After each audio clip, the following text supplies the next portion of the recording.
సంగారెడ్డి జిల్లా నారాయణఖేడ్ నియోజకవర్గంలో విజయ సంకల్ప యాత్ర సందర్భంగా మనూరు మండల కేంద్రంలోని హెచ్ఆర్ ఫంక్షన్ హాల్లో కామారెడ్డి ఎమ్మెల్యే వెంకటరమణారెడ్డి మీడియా సమావేశం నిర్వహించారు. ఈ సందర్భంగా కామారెడ్డి ఎమ్మెల్యే వెంకటరమణారెడ్డి మాట్లాడుతూ దేశ ప్రధాని గత 10 సంవత్సరాల నుంచి చేస్తున్న అనేక అభివృద్ధి కార్యక్రమాలు ప్రజల్లోకి తీసుకువెళ్లాలని ఈ విజయ సంకల్ప యాత్ర నిర్వహిస్తున్నామన్నారు.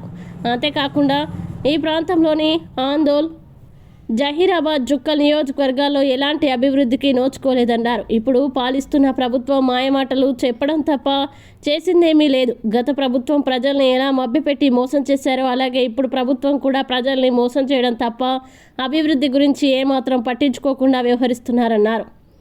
ఎన్ని ప్రభుత్వాలు మారినా నారాయణఖేడ్ నియోజకవర్గం అభివృద్ధికి నోచుకోలేదన్నారు. గత ఎమ్మెల్యే, ప్రస్తుత ఎమ్మెల్యే ఎలాంటి అభివృద్ధి చేయకుండా ఇక్కడ ప్రజలకి మాయమాటలు చెప్తూ రాజకీయ లబ్ధి పొందుతున్నారని అన్నారు. పద్ధతిలో ఉండాలి కానీ మీరు రాజకీయాన్ని పరిపాలనే రాజకీయంగా మార్చేస్తే అభివృద్ధి అనేది శూన్యమవుతుందని తెలియజేస్తుంది. ఇవాళ ఇప్పటికీ 90-95 రోజులు నుంచి వాళ్ళు చెప్తూనే పోతున్నారు, పాత ముఖ్యమంత్రిని తిడుతూనే పోతున్నారు. పాత ప్రభుత్వం చిప్ప చేతికిచ్చింది, మేము 6 గ్యారెంటీలు కేంద్ర ప్రభుత్వం వస్తే ఇవ్వలేమనే పరిస్థితిలో వాళ్ళు పాత ప్రభుత్వాన్ని చెప్పుకుంటూ జాప్యం చేస్తూ పోతున్నారు.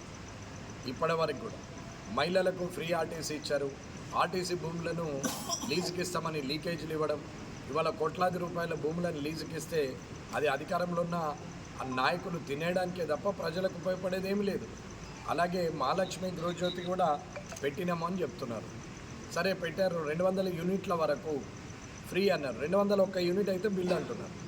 200 వరకు ఫ్రీ ఇచ్చి 201 నుంచి మీరు బిల్ చేయడంలో ఓకే, దానికి ఒప్పుకోవచ్చు. కానీ 200 లోపలనే వాడాలి, అట్లా వాడిన వారే ఎలిజిబుల్, ఆ పైన వాడితే ఎలిజిబుల్ కాదు, దానికి రేషన్ కార్డు అది ఇది అప్లికేబుల్ అని చెప్తే గత 10 సంవత్సరాలుగా రేషన్ కార్డు ఇచ్చిన పాపన పోలేదు టీఆర్ఎస్ ప్రభుత్వం. అటువంటి పరిస్థితులలో ప్రజలు కొట్టుమిట్టాడుతున్నప్పుడు రేషన్ కార్డుకు లింక్ పెట్టడంలో అర్థమే లేదు. మొదలు రేషన్ కార్డు పెట్టి రేషన్ కార్డు పెన్షన్స్ రేషన్స్ అవన్నీ క్లియర్ చేసిన తర్వాత ఆఖరికి ఏం లేదంటే రేషన్ కార్డు అన్న క్లియర్ చేసి అప్పుడు లింక్ పెట్టాలి. కానీ అది లింక్ పెట్టడంలో అర్థం లేదు. 12-11 సంవత్సరాల క్రితం ఉన్న ఒక మనిషి 15 ఏళ్ళ పిల్లవాడు ఇప్పుడు 26 ఏళ్ళకి వస్తాడు, అతనికి ఒక కుటుంబం ఉంటుంది. అట్లా ఎన్ని కుటుంబాలు ఏర్పడి ఉంటాయి? కార్డు సపరేట్ లేకుండా ఉంటే కొత్త పిల్లలు ఎంతమంది వచ్చి ఉంటారు? 11 సంవత్సరాల క్రితం పుట్టిన బాబు ఇప్పుడు 11 ఏళ్ళు ఉంటాడు, మరి రేషన్ కార్డులో అతని పేరు ఉండదు. ఇవన్నీ చాలా సమస్యలని దీన్ని పట్టుకొని రేషన్ కార్డుని లింక్ చేయడము రేవంత్ రెడ్డి గారు ఇది కరెక్ట్ కాదు. అసలు ప్రజలకు ఏం కావాలి, ఎలాంటి పాలన ఇవ్వాలనేది ఆలోచించుకొని నిర్ణయాలు తీసుకోవాలి. కానీ పట్టణాన్ని హామీలు ఇచ్చి నోటికి వచ్చినట్టు మాట్లాడుతూ చేస్తుంటే ఈ కార్యక్రమము ఎలా జరుగుతుంటుంది? అభివృద్ధి మర్చిపోయారు, అప్పుల పాలు చేస్తూ పోయారు. వాళ్ళు 7 లక్షల కోట్లు అన్నారు, మీ స్కీములు కావాలంటే 2 లక్షల కోట్లు కావాలి. అంటే మీరు 7ను 9 చేస్తారు తప్ప ఏమీ అభివృద్ధి జరగదన్నమాట. ఖాళీ మీరిచ్చిన మాటలు నెరవేర్చడానికే 2 లక్షల కోట్లు కావాలి ప్రతి సంవత్సరం. ఎక్కడి నుండి అవుతుంది? ఇవన్నీ ప్రజలు కూడా ఆలోచించాలి. నరేంద్ర మోడీ గారు ఇప్పటి వరకు చేసిన పనులు ఏదున్నా డైరెక్ట్గానే వచ్చాయి, ఏదున్నా ఒక పద్ధతిగా ప్రణాళికాబద్ధంగా ఒక వినూత్న పద్ధతిలో ప్రజలకు అందుబాటులో ఉండడానికి ప్రయత్నం చేసినటువంటి ప్రధానమంత్రి గారు ఎక్కడ? ఇవాళ అధికారమే పరమావధిగా ఆలోచించే కాంగ్రెస్ ఎక్కడ?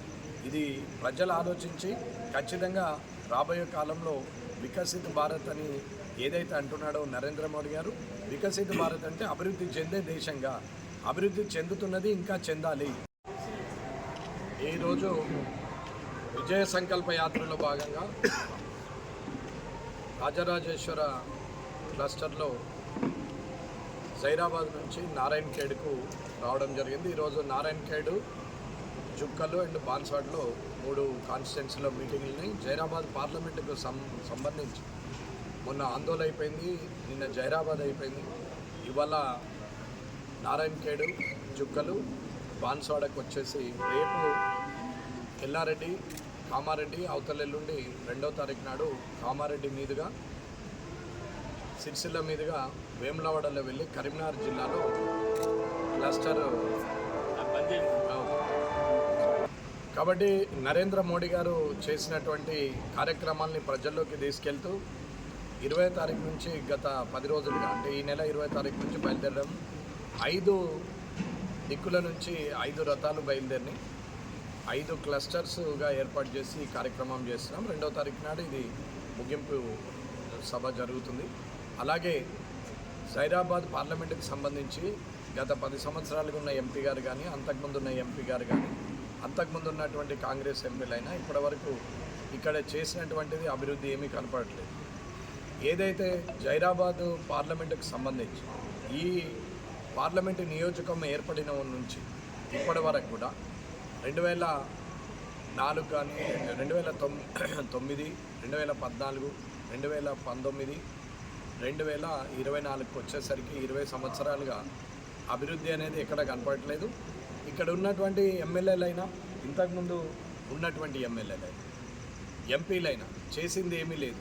కనీసం ఒక ఇండస్ట్రీ తీసుకొచ్చినాం, లేకపోతే ఇది చేసినామని చెప్పి ఎంపీలు ఎమ్మెల్యేలు చెప్పుకోవడానికి ఏమీ లేదు. నిజంగా ఆందోళన చూస్తే నేను నెంబర్ 1, నెంబర్ 2 అని మంత్రిగా ఉన్నటువంటి హెల్త్ మినిస్టర్ దామోదర్ రాజ నరసింహ గారు ఉన్నారు. ఇప్పటివరకు ఆందోళన పరిస్థితి ఎలా ఉందో అది అర్థమవుతూనే ఉన్నది. అలాగే జైరాబాద్ పరిస్థితి అలాగే ఉంది. ఇవాళ నారాయణఖేడ్ చూస్తే నారాయణఖేడ్లో గత కొన్ని సంవత్సరాలుగా వెనుకబడిన ప్రాంతం అంటే ఎలా ఉంటుందంటే నారాయణఖేడ్ను చూపించే పరిస్థితిలో నారాయణఖేడ్ ఉండడం అనేది దురదృష్టకరం. అసలు భారతదేశంలో వెనుకబడిన ప్రాంతాలు ఉన్నాయా అంటే గుట్టల మీద ఉన్నటువంటి ఆదివాసీలది కూడా ఇవాళ అభివృద్ధి చెందింది.